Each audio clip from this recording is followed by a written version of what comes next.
मैं सोहित कुमार उर्फ जयदेव बौद्ध जल्द सुसाइड करने वाला हूँ, क्योंकि मैं मजबूर हो चुका हूँ मेरी पत्नी की तरफ से और मेरे ससुराल वालों की तरफ से। इन लोगों ने मुझे इतना टॉर्चर कर दिया है कि अब मुझसे और ज़्यादा इनका जो दबाव है वो सहन नहीं हो रहा है। लेकिन मैं चाहता हूँ कि अपनी जो मेरी ज़िंदगी खराब हुई है वो किसी और की ज़िंदगी ना खराब हो, इसलिए मैं अपने मरने से पहले वो सारा सच और मेरी पत्नी की जो अवैध संबंध हैं वो सारे आपके सामने बताना चाहता हूँ, जिससे भविष्य में कभी किसी और को ऐसा समय का सामना ना करना पड़े। मेरी पत्नी तमन्ना, पुत्री रामेश्वर सिंह, निवासी हजरतपुर। हम दोनों 3 साल से साथ रह रहे हैं और हमने शादी की थी। फिर 1 महीने बाद हमने कोर्ट से रजिस्टर भी करा लिया था, जो कि कानूनी तौर से हम दोनों पति पत्नी के रूप में रह रहे थे।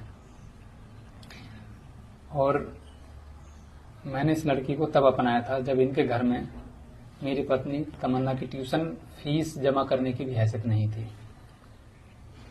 व्यवहार और पढ़ाई मुझे पसंद आई और मैंने तमन्ना को अपनाया। हम दोनों 2 साल से वैवाहिक जीवन जीने लगे और पति पत्नी के वैध संबंध भी रहे। जब भी कोई प्रोग्राम हुआ करता था तब तमन्ना घर में छोटी बहू की भूमिका निभाया करती थी, और जब भी रिश्तेदारी हम जाया करते थे तो रिश्तेदार भी उसे एक छोटी बहू के नाते सम्मान दिया करते थे और विदा दिया करते थे। जितना मुझसे और मेरे परिवार से हो सका उतना हम लोगों ने तमन्ना को सम्मान देने की कोशिश की और दिलवाया भी। और हमारे ही परिवार का एक हिस्सा है तमन्ना, इसलिए हमारे रिश्तेदारों ने भी उससे वैसा ही व्यवहार रखा जैसे एक बहू और बेटी का व्यवहार रहता है। किसी ने भी कभी किसी ने भी इसको कोई भी आपत्तिजनक या गलत कुछ कहा नहीं। परंतु मुझे इस बात का कभी पता नहीं चल पाया कि मेरी पत्नी के अवैध संबंध उसके बुआ के लड़के के साथ हैं, जिसका नाम अर्जुन कुमार सन ऑफ वेद प्रकाश सिंह गुठावली गांव के निवासी हैं, जो कि जनपद बुलंदशहर में है,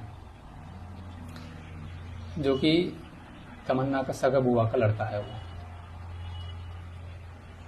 बहुत दिनों मुझे शक होता रहा, करीब 3 साल से, जब से हम वैवाहिक संबंध में रहे थे तब से, और जब से हमारी शादी हुई थी तब से मुझे शक भी था। लेकिन मैंने एक पारिवारिक एक इज्जत को बचाने के लिए, जिससे हमारी इज्जत बनी रहे और बाहर कोई मामला ना खुले, इस वजह से मैंने